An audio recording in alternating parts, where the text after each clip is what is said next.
You are not undisciplined because you are lazy. You are undisciplined because you don't truly know what you want. You have a vague wish, not a clear purpose. You have borrowed an image of who you should become, and somewhere along the way, you become comfortable living inside that borrowed identity. The only time you move is when that identity or image is threatened. Someone criticizes you, someone succeeds where you failed, or someone makes you feel behind. For a moment, you work harder, you feel the motivation, you feel you should be doing something more than that, but that motivation never lasts. Because your actions are driven by other people's opinions, not your own purpose.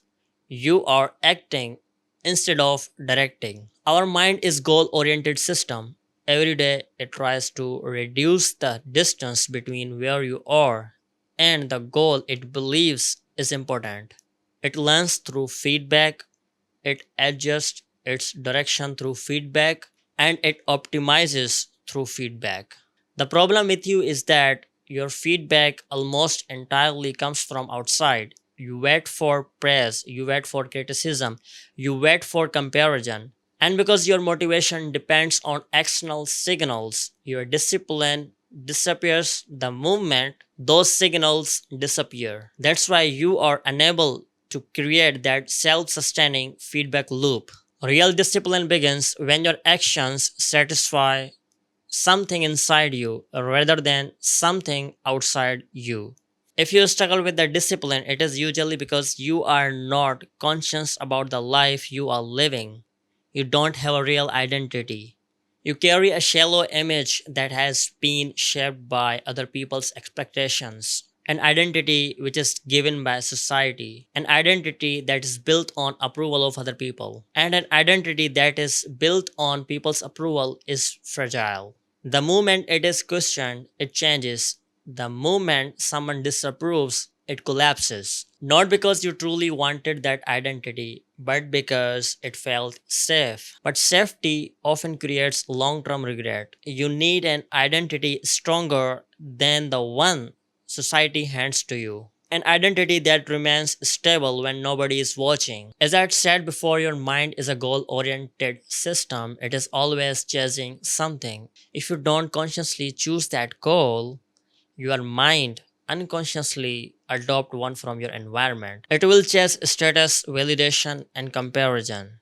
These are all borrowed goals, and you will never be satisfied with those goals because they were never yours. That is why your attention constantly changes direction. The things that deserve your attention will stay out of your awareness, while the things that don't need your attention will consume most of your mental energy. To change your life, I believe you have to fix three things. Build your self image. Every disciplined person acts according to the person they believe they are. When someone genuinely sees themselves as a writer, an athlete, or a creator, they naturally begin making decisions that protect that identity. Their actions become aligned with the person they are trying to become. The problem with you is that you don't have that identity. You have an identity which is built on expectations, which is built on opinions and comparisons.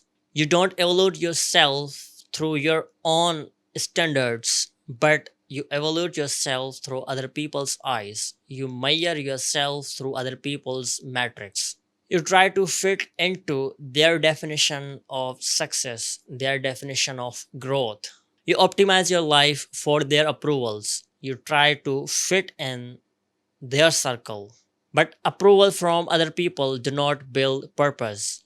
So how do you build an identity that actually pushes you forward on your own standards? Start by creating a clear picture of your future self. Write down who you want to become. What kind of person is that? How does that person think? How does that person spend time? What habits does that person refuse to compromise? Create that image until it feels real. But don't stop there. Create the opposite image too. Imagine the version of yourself that never changes, the version that keeps today's habits, the version that continues procrastinating, the version that spends years consuming instead of creating. Where does that person end up? What kind of regret does that future carry?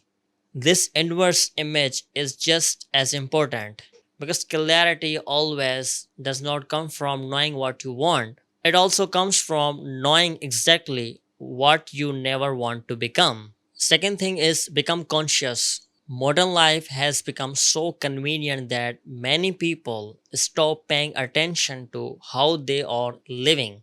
They move from impulse to impulse, notification to notification, entertainment to entertainment without ever asking why. Consciousness means becoming accountable for your time, attention, and your mental energy. Consciousness means becoming accountable for your time, attention, and mental energy. Your mind is always pursuing something. If you are not directing it consciously, it will chase cheap goals, endless distractions, and constant stimulation. Your actions become automatic instead of intentional. Consciousness interrupts that cycle. It creates a space between impulse and action. And inside of that space, you regain your choice of freedom. Once you become aware of where your time goes, where your attention goes, and what thoughts occupied your mind, you start making intentional decisions. That is how you redirect your mind. Most people consume information simply to fill their minds. People with meaningful goals consume information differently. They consume to understand, to create, to experiment, to participate. They don't ask what else can I watch, they ask how can I use what I just learned. That shift changes everything. The third thing is build your environment. Your environment shapes far more than your motivation ever will. The people around you, the room you work in, the habits that surround your day, the things you constantly see, all of them quietly influence who you become. You cannot rely on willpower forever. You need systems. You need an environment that naturally pulls you toward the life you want. An environment that reminds you of your purpose. An environment where distractions become difficult and the meaningful work you want to do becomes easy to begin. Your surroundings should reinforce the identity you are trying to build. They should encourage action instead of comfort, growth instead of avoidance, experience instead of endless opinions. Most people think focus is about adding more productivity techniques. It is not. Focus is subtraction. It is removing everything that competes for your attention until only one important thing remains. Because discipline is not about forcing yourself to do more. More often, it is more about creating a life where fewer things distract you from what truly matters.